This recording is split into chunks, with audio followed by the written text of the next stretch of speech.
함께 봉독한 말씀 통해서 기도할 때 이 말씀 함께 나누겠는데요, 오늘은 분별력 있는 신앙에 대해서 함께 살펴보도록 하겠습니다. 요즘 우리는 정말 분별을 필요로 하는 세상을 살고 있습니다. 모든 것들이 사실은 기준이 다 바뀌어져 버렸어요. 아름다운 것들이 추해졌고, 그러니까 제가 지난주에도 말씀을 드렸던 것 같은데, 우리한테는 무지개라고 하는 상징은 너무 아름다운 언약이잖아요. 근데 이제 이 무지개는 동성애자들의 깃발이 돼 버렸어요. 어느 곳에선가 무지개 깃발이 이렇게 펄럭이면요, 그건 언약을 상징하는 게 아니고, 요즘 시대 같아서는 우리는 동성애를 자랑합니다, 동성애를 옹호합니다, 그런 깃발이 돼버린 거예요. 우리는 지금 디지털 문화가 최첨단화된 이런 세상을 살고 있죠. 그래서 어린 자녀들부터 거의 우리 이 디지털 시대에 태어나는 자녀들은 뱃속에서부터 태교의 방식 자체가 디지털 방식이 돼요. 그러니까 완전히 디지털이 그냥 자신의 어떤 손과 발처럼 익숙해지는 그런 세상이죠. 근데 이런 디지털 문화 안에 속속들이 침투해 있는 악한 사단의 미혹이 얼마나 많은지 몰라요. 얼마나 많은지 몰라요. 이 세상이 최첨단화될수록 여러분, 마귀는 시대에 뒤떨어져 있을까요? 천만의 말씀이에요. 마귀도 최첨단화된 방식으로 전략과 전술을 바꿔서 목표는 하나예요. 예수 믿는 성도들을 무너뜨리자. 이게 마귀가 이 역사에 존재하는 이유거든요, 흑암의 권세가. 그런데 이 21세기라고 하는 최첨단화된 시대에 무슨 고전적인 방식만 가지고 하겠습니까? 스마트폰 가지고 미혹하는 거예요. 영화 가지고 미혹하는 거고, 유행이나 인기 있는 그 모든 것들을 통해서 미혹하는 거죠. 요즘 같은 시대에는요, 그래서 이단이 어디를 공략하고 있어요? 지금은 옛날같이 신천지가 물론 고전적인 방식으로 기존 교회에 침투해서 교회를 와해시키고 빼내어가는 방식도 지금도 병행하고는 있습니다. 그런데 이제는 눈을 돌려서 유튜브, SNS 이런 것에 이단이 총력을 기울이고 있어요. 그러니 여러분 보십시오. 요즘은 우리 간편하게 사실은 이제 멀리 안 가도 교회 온라인으로 예배드리고 하는 좋은 시대이긴 하지만, 그 옆에 쭉 영상이 뜨잖아. 이걸 이제 AI가 알고리즘으로 띄워놓는 영상인데, 여기 영상에 이게 다 좋은 영상만 뜰까요? 싶으면 아니에요. 여기 제가 봤을 때는 이단의 영상도 막 뜨고, 불건전한 신앙단체에 그런 것들도 얼마나 많이 떴는지 몰라. 근데 성도들이 모르고 그냥 커버 페이지만 예쁘다고 클릭 한번 해보고 들어가면 확 빨려 들어가는 거죠. 마치 미끼를 물 때까지 기다리는 낚시꾼에게 물고기가 확 물리듯이 말이죠. 미끼를 물면 물기만 해봐라 하는 그런 기다리는 자세로 모든 기술력을 동원해서 지금 이단은 성도들이 편안하게 사용하고 있는 그 모든 이 디지털화된 그러한 영상 매체 컨텐츠에 총력을 기울이고 있다. 그러니 여러분, 우리가 분별을 하지 않고 그냥 순수한 신앙이면 좋겠죠 하면 좋겠습니다만, 그렇지 않은 거예요. 미혹하는 이들이 너무나 많기 때문에 우리가 정말 하나님의 말씀과 성령으로 무장하지 않고는 이 시대에 우리의 신앙을 건강하게 이어가기가 참 어렵다. 그래서 오늘 우리는 주님의 말씀을 통해서 분별력 있는 신앙에 대해서 함께 나누고, 오늘의 기도 제목 또한 주여 내게 이 분별력 있는 신앙을 갖게 하소서라는 그런 기도의 자리에 저와 여러분이 함께 나아가려고 합니다. 자, 오늘 본문은요, 우리가 16장을 읽었잖아요. 근데 그 앞장의 내용이 마태복음 15장이 엄청난 기적의 연속으로 쭉 쓰여져 있는 장이 나와요. 거기 보면 유명한 기적 사건이죠. 가나안 여인, 두로와 시돈 지방에서 예수님께서 이 이방 여인의 귀신 들린 딸을, 귀신 들려서 꼬부라지고 귀신 들려서 병든 이 딸을 보지도 않고 고쳐주시는 놀라운 역사가 일어납니다. 근데 그리고 나서 예수님께서 다시 갈릴리 호숫가로 돌아오셔서는 많은 병자들을 고쳐주셨어요. 그때의 장면에 대해서 성경은 이렇게 기록하죠. 같이 보겠습니다. 말 못하는 사람이 말하고, 장애인이 온전하게 되고, 다리 저는 사람이 걸으며, 맹인이 보는 것을 무리가 보고 놀랍게 여겨 이스라엘의 하나님께 영광을 돌리니라. 아멘. 그러니까 놀라운 기적의 연속이죠. 이뿐 아니에요. 이 15장의 마지막 부분에는 우리가 오병이어와 다른, 비슷한 듯 다른 칠병이어라고 부르는 또 한 번의 기적이 일어납니다. 네, 이 보리떡 7개, 물고기 2마리 가지고 7,000명이 넘는 사람을 먹이고도 7광줄이 남는 놀라운 기적을 주님께서 일으키셨죠. 자, 이런 기적까지를 보고 난 다음에 이어지는 장면이 오늘 16장이에요. 그런데 보면 종교 지도자들인 바리새인과 사두개인들이 곧장 그때 예수님께 찾아옵니다. 찾아와서 그들이 청하는 바가 있죠. 그게 오늘 1절의 말씀이에요. 이 내용을 여러분 쭉 떠올리시면서 오늘의 장면을 보시면 돼요. 같이 읽어보겠습니다. 바리새인과 사두개인들이 와서 예수를 시험하여 하늘로부터 오는 표적 보이기를 청하니. 우리가 이 말씀을 이제 이해를 하게 되는 부분이, 이전에도 기적과 표적이 엄청나게 많이 일어났어요. 근데 지금 이들이 또 뭔가를 보여달라고 오죠. 그런데 이 종교 지도자들은 좀 미심쩍어요. 뭔가 불순한 의도를 가지고 찾아온 게 분명해요. 그래서 예수를 시험하려고 와서 하늘로부터 오는 표적을 보여달라고 그렇게 지금 요청을 하는 거죠. 여러분, 표적이 뭡니까? 영어에서 보면 sign이라고 되어 있는데 기적이에요. 기적은 기적인데 그 기적을 일으키는 사람이 어떤 존재다라고 하는 걸 드러내주는 사인 역할을, 표지판 역할을 하는 것을 우리는 표적이라고 말하는 거예요. 지금 바리새인과 사두개인들, 그 당시의 종교 지도자들은 예수여, 당신이 진정 메시아라면, 예수여, 당신이 정말 그리스도라면, 우리의 구원자라면 우리에게 이런 기적을 한 번 더 보여주시오 라고 지금 요청을 하고 있는 거죠. 자, 그런데 이 장면이 마태복음에서만 해도 이 표적을 요구하는 이 장면이 이게 처음이 아니었어요. 12장에 보니까 비슷하게 요청하는 장면이 나와요. 같이 보시죠. 그때 서기관과 바리새인 중 몇 사람이 말하되, 선생님이여, 우리에게 표적 보여주시기를 원하나이다. 이게 처음이 아니었죠. 지금 계속해서 이들은 집요하게 예수님의 존재와 정체를 드러내되 기적을 통해서 당신이 누구인가 드러내 주시오, 입증해 보시오 라고 하는 거죠. 이게 뭔가요? 지금 예수님의 구원자로서, 메시아 그리스도 구원자로서 예수님은 십자가로 그 사명을 이루시는 것인데, 가장 결정적인 건 십자가의 구속인데, 지금 이 바리새인들은 뭘 요청하는 거예요? 도깨비 방망이 마냥 뚝딱 뭔가를 만들어내라고 하는 거죠. 뭐를요? 기적을. 이게 종교적인 마술과 같이 지금 예수님 앞에 그들이 요청하는 기적은 이런 종류의 것이라 하는 걸 우리는 알 수 있어요. 사실 우리는 예수님께서 공생의 시작부터 끝까지 필요하시다면 얼마든지 많은 기적을 일으키셨다는 걸 알고 있습니다. 15장은 단적인 예일 뿐이고, 예수님께서 가시는 곳곳마다 때로는 병든 자가 일어나고, 굶었던 자들에게 먹을 것이 떨어지고 말이에요, 죽은 자도 살아나고 엄청난 기적이 많이 일어났죠. 그런데 예수님은 항상 목적을 가지고 기적을 일으키셨어요.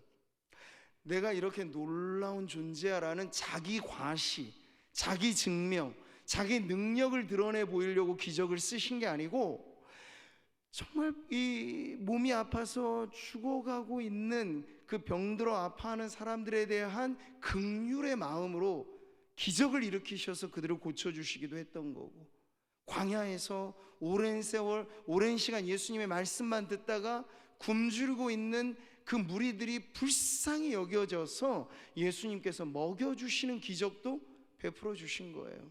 그러니까 어느 하나도 예수님께서는 그 기적을 통해서 야, 내가 이렇게 놀라운 존재야 라는 걸 과시할 양 기적을 나타내시지 않으셨다는 거예요. 근데 지금 종교 지도자들이 원하는 기적은 그런 종류의 볼거리를 보여달라는 거예요. 전에도 봤는데 그걸로 만족 못하고 또 다른 볼거리를 달라는 거예요. 예수여, 당신이 진정 메시아이거든. 그냥 마지막 십자가에 달리실 때도 기적을 요청했잖아요. 내려오라고, 내려오라고. 당신을 한번 구해보라고. 이건 마지막 유혹이기도 했어요. 근데 예수님께서는 죽기 위하여, 십자가 지기 위하여 이 땅에 오셨기 때문에 단호하게 그들의 요청을 거절하시고 인자로서 완전한 죽음을 당하시죠. 자, 여러분, 이 기적을 하나의 볼거리로 삼는 이들에게는요, 아무리 많은 기적이 일어나도 그게 뭐를 만들어낼 수 없다는 걸 알 수 있나요? 믿음을 만들어내지는 못한다는 거예요. 이게 아주 중요한 차이입니다. 정말 예수님을 필요로 하는 사람들, 예컨대 15장에 나온 가나안 여인 같은 이 가련한 여인에게는 기적이 기적으로 끝나지 않아요. 그 기적이 예수님을 믿게 하는 거예요. 믿음을 갖게 하는 거예요. 근데 그 주변에 늘 호시탐탐 예수님을 쫓아다니며 기적 보기를 원했던 종교 지도자들은 많은 기적의 볼거리들을 그저 소비적으로 즐기기만 했을 뿐 그것을 통해서 예수님을 믿으려고 하진 않은 거죠. 그 옛날 애굽 왕 바로처럼 말이에요. 애굽이라고 하는 나라에 우리 하나님께서 당신의 백성들을 구출해 내실 때 10가지 재앙은 하나같이 기적이었습니다. 기적의 연속이 심판의 불로 임하는 거죠. 근데 그걸 통해서 400년간 종살이했던, 그래서 노예 근성이 쩌들어 있었던 이스라엘 백성들은 점점 더 하나님에 대한 믿음을 갖게 돼요. 그런데 반대로 기적을 보면 볼수록 바로의 마음은 어떻게 돼요? 더 완악해져요. 놀라운 거예요. 기적의 현장에 누군가는 믿음을 갖는데 누군가는 마음이 더 완악해질 수 있다는 거. 자, 이게 바로 오늘 예수님께서 이 종교 지도자들이 표적을 요청했을 때 오히려 그 표적주의 신앙을 경계하라고 가르쳐 주신 아주 중요한 이유인 것입니다. 지난 금철에도 제가 말씀드렸죠. 큰 틀로서 우리가 이해하면 말세, 종말은 지금은 아니고 앞으로 오게 될 언젠가, 뭐 몇 년, 우리가 성경에 7년이라고 하는 수가 대환란으로 나올 때도 그걸 마치 액면 그대로의 7년으로만 해서 앞으로 있게 될 미지의 어떤 순간, 그 천년 왕국이라고 하는 것도 그 천년의 세월을 앞으로 있게 될 어떤 그런 걸로 다 뒤로만 돌려놓게 되면 성경에 대한 이해가 매우 복잡해지면서도 분명해지지가 못해요. 그런데 확실하게 성경이 우리에게 알려주는 건 예수님의 초림과 예수님의 재림 사이의 그 모든 구간이 성경은 종말했다라는 걸 말씀하세요. 왜 그럴까요? 언제 주님 다시 오실지 몰라요. 그래서 임박한 마음을 가지고 살라 하는 의미에서 2000년 전 초대교회 성도들에게도 종말의 메시지는 통했고 지금 우리들에게도 종말의 메시지는 유효하다는 점이 바로 전 구간이 종말의 때, 말세 때라는 걸 가르쳐 주는 거죠. 그럴 때 예수님께서 하신 말씀이 있어요. 그 때를 살아가는 이들이 미혹되지 말아야 될 중요한 문제거리 중에 하나로 거짓 그리스도들, 거짓 선지자들이 출몰할 텐데 그들이 어떻게 미혹하는지를 이렇게 말씀하세요. 같이 읽어보겠습니다. 시작.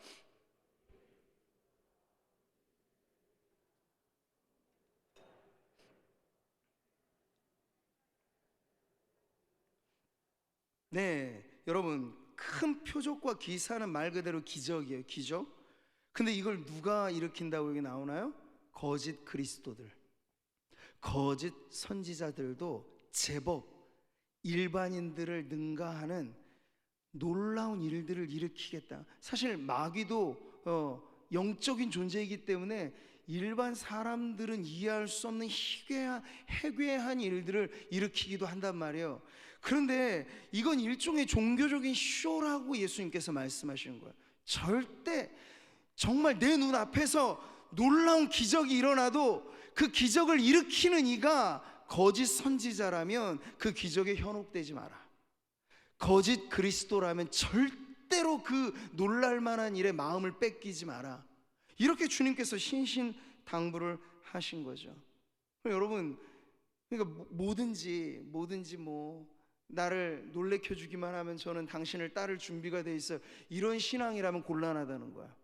그러면 그런 신앙은 언제든지 코를 꿰가요. 누가? 거짓 그리스도가, 거짓 선지자가, 그 배후에 있는 마귀가 그런 여린 신앙은 코를 꿰간단 말이에요. 근데 그러지 않도록 종교적인 쇼와 방불한, 쇼에 지나지 않는 그런 기적 노름에 빠지지 말라고 얘기를 하고 있는 거예요. 이게 오늘날에도 얼마든지 이단의 역사, 그리고 불건전한 신앙 운동에 일어날 법한 그런 문제라고 주님은 경고를 하시는 거죠.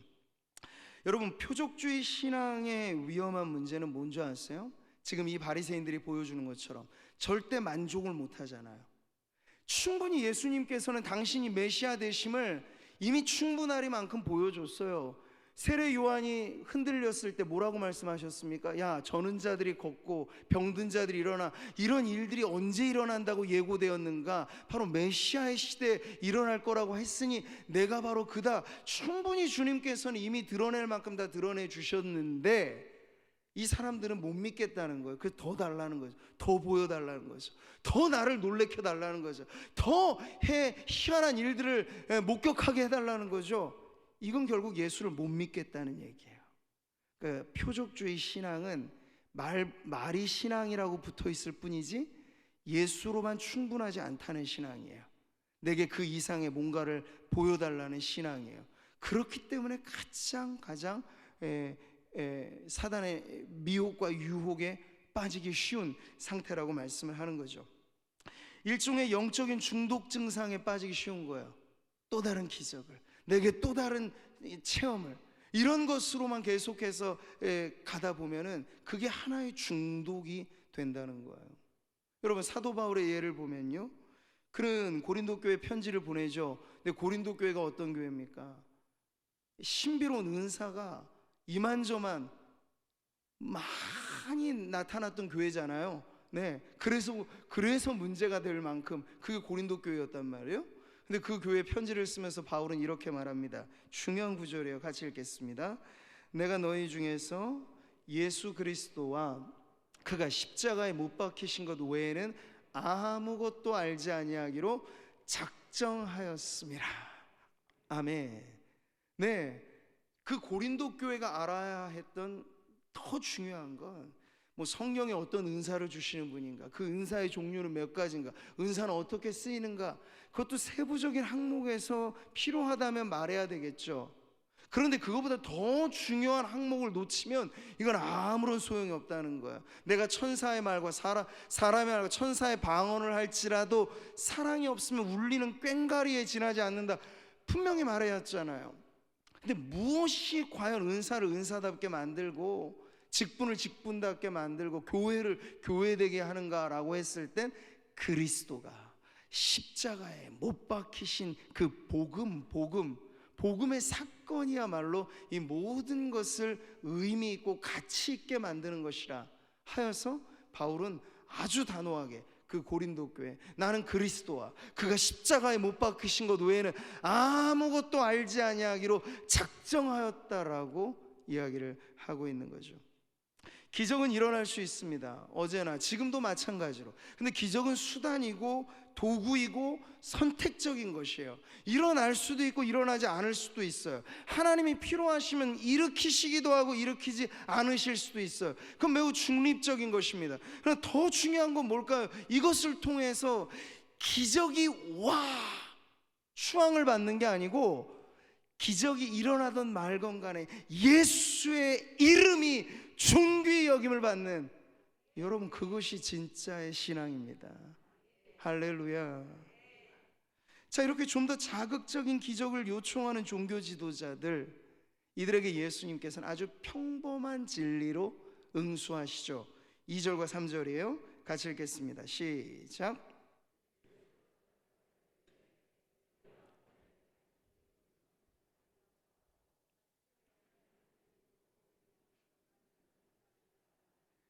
너희가 날씨는 분별할 줄 알면서 시대의 표적은 분별할 수 없느냐. 아멘. 예수님께서 아주 평범하게 여겨지는 소박한 진리를 지금 말씀하시고 계세요. 바리새인들은 지금 4차원의 현상, 특별한 현상을 요구하고 있을 때 예수님께서는 인간의 세계로 내려와 그리고 자연의 섭리 가운데 하나님의 오묘하신 뜻을 깨닫는 것이 얼마나 중요한가, 이걸 말씀해 주시는데 한 예를 들죠. 오늘날 이 기상 이런 예측이 얼마나 고도화된 첨단 장비로 나오고 있습니까? 그런데 예수님 당시는 그냥 하늘을 보는 거예요. 밤하늘을 보면서 붉게 보이면 다음 날은 날씨가 그래도 좋겠다. 아침에 굳은 하늘을 보면 오늘 날이 좀 어렵겠는데, 단순하게 보이는 기상의 예측, 이건 누구나 사실 쉽게 할 수 있는 일이잖아요. 저기 어디 하늘에 별을 따오라는 얘기가 아니고 누구나 사리 분별이 있으면 알 수 있는 그런 정도의 것이죠.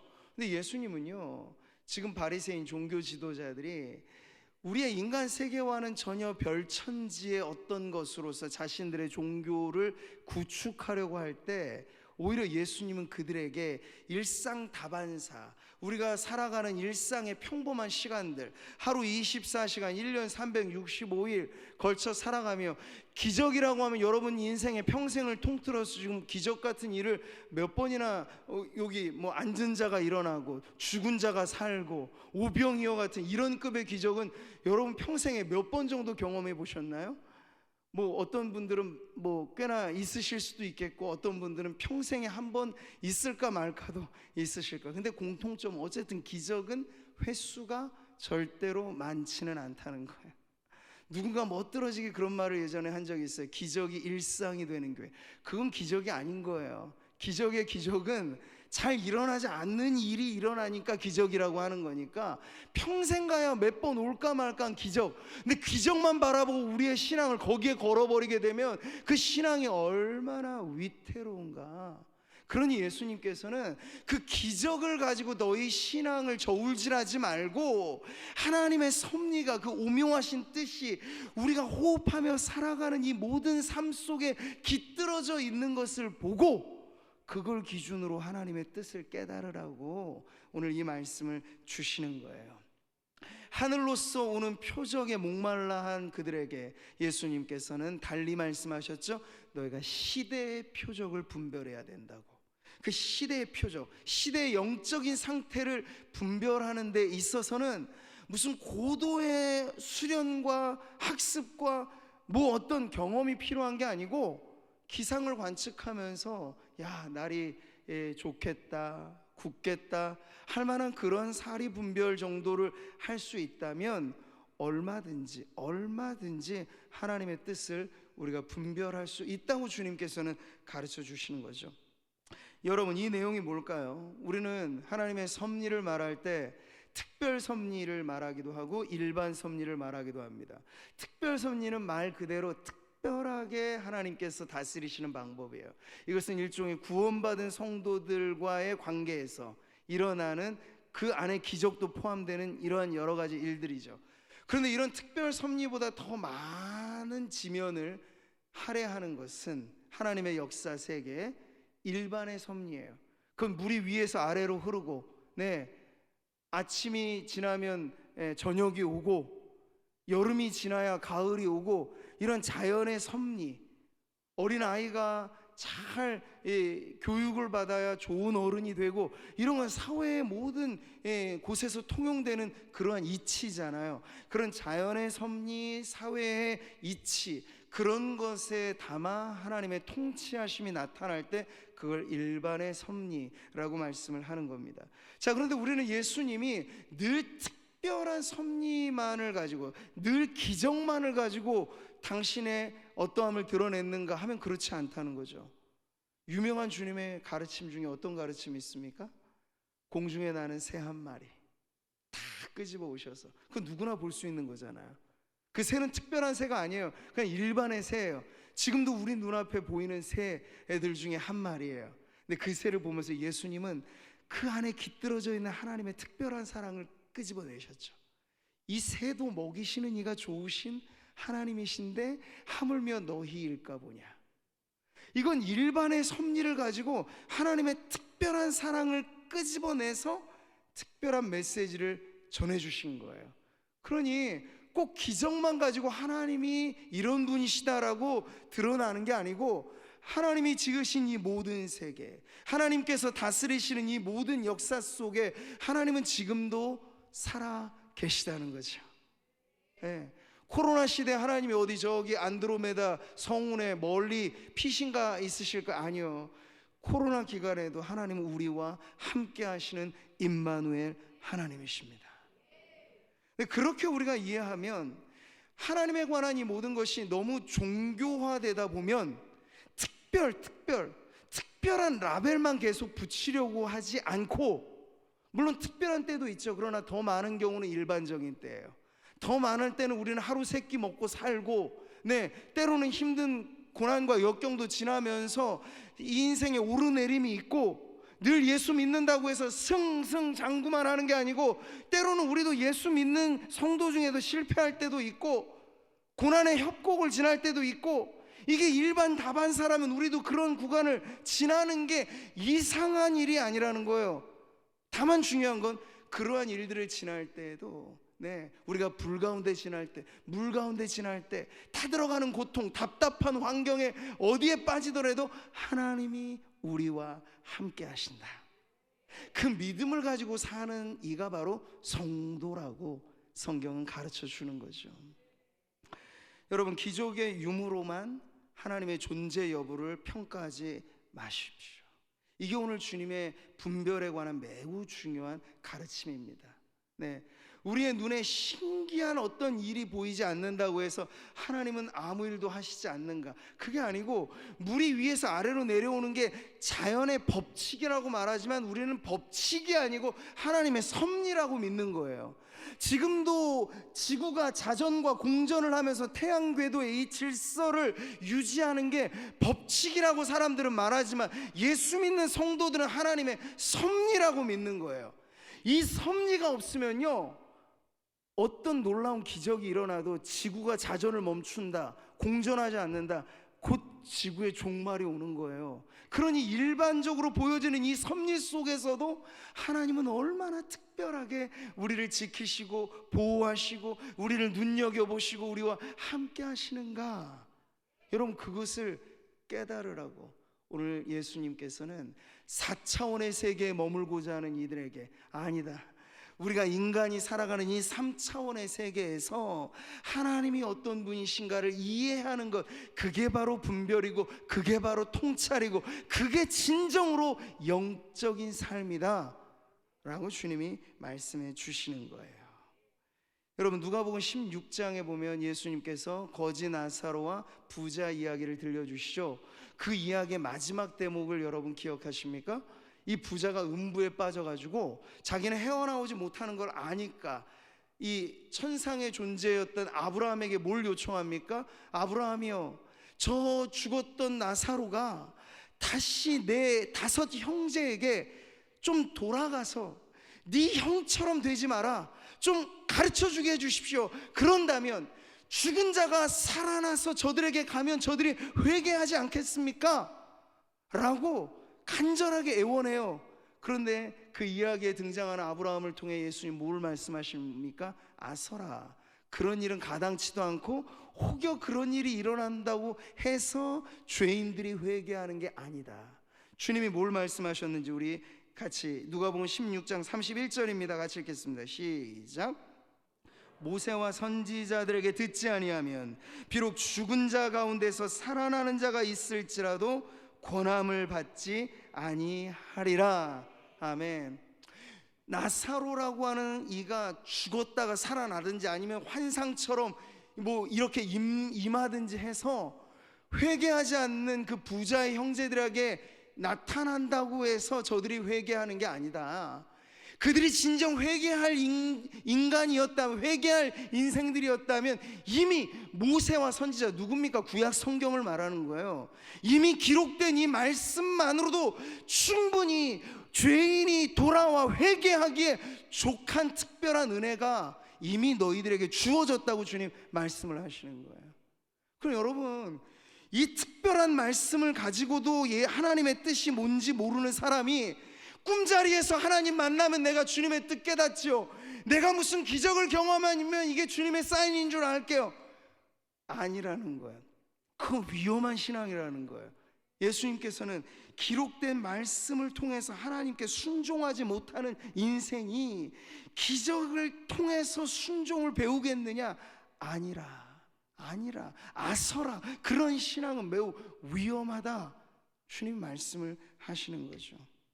자, 오늘 우리는 일반의 섭리, 하늘의 기상을 분별하는 그 이야기 통해서 시대의 표적을 분별하라고 말씀하시는 주님의 이 가르침을 통해서 중요한 원리를 배우게 되는 것입니다. 오늘 말씀의 결론부인 4절이죠. 같이 읽겠습니다.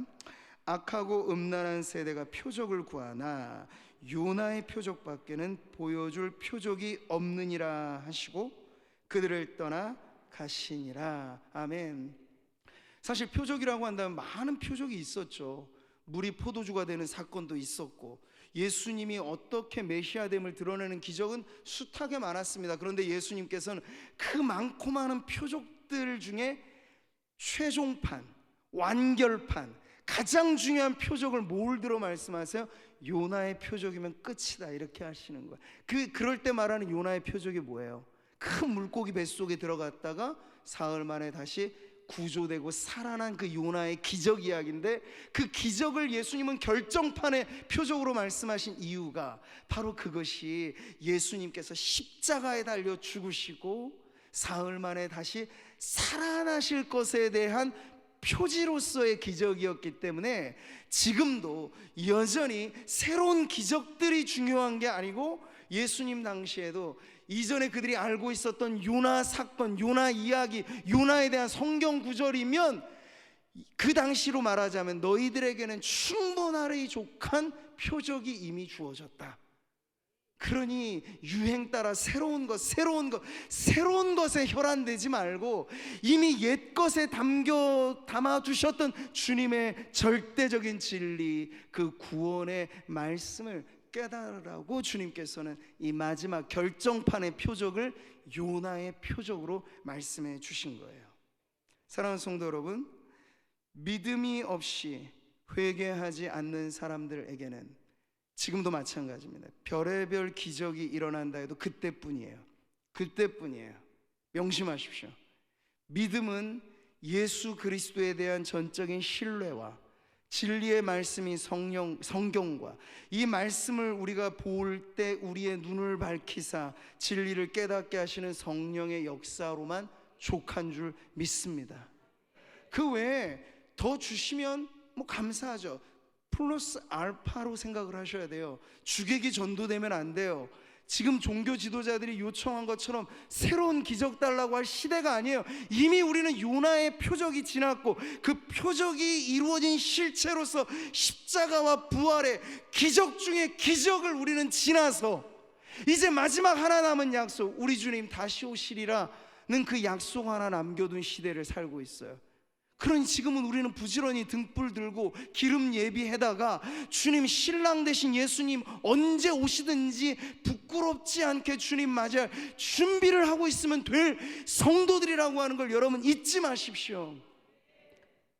시대를 역행하시면 안 돼요.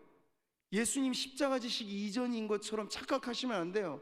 주님이 이 모든 것의 기적의 완결판으로 십자가와 부활과 승천과 성령의 강림과 이 모든 것이 지나 오늘 교회가 이루어졌고 성도의 신앙이 되었으니 이제 우리는 그것으로 족한 줄 믿고, 다만 무엇을 해야 될까요? 말씀과 성령에 이끌리어 순종하면서 예수님을 신뢰하면서 내게 무언가 특별한 일이 있을 때만 주님 따르는 게 아니고 호흡하며 살아가는 내 평범한 모든 날들 속에 주님을 모시고 살아가는 것, 이것이 여러분 진짜의 신앙인 줄 믿으십시오. 시대를 분별하는 분별력, 그리고 주님의 뜻을 따라 순종하고자 하는 그 믿음, 그것은 예수님의 십자가를 붙잡는 그러한 믿음이며, 우리는 그 믿음을 통해서 매일의 삶 속에 내게 원하시는 바 주님의 기뻐하시는 뜻을 깨닫고 그 뜻을 알게 될 때 언제나 아멘으로 순종하면서 받들어 섬기는 그런 성도들 되시기를 주님의 이름으로 축복합니다. 여러분, 오늘도 이 말씀을 통해서 예수로만 족하다, 그런 믿음이 여러분 안에 차오르시기를 바랍니다. 또 다른 어떤 것, 또 다른 나를 자극할 만한 신선한 어떤 것, 그게 아니고요, 그것이 여러분에게 있다 한들 그거 지나면, 유효기간 지나면, 어떤 기적도 유효기간 지나면 낡아져요. 그러면 새로운 걸 요청한단 말이죠.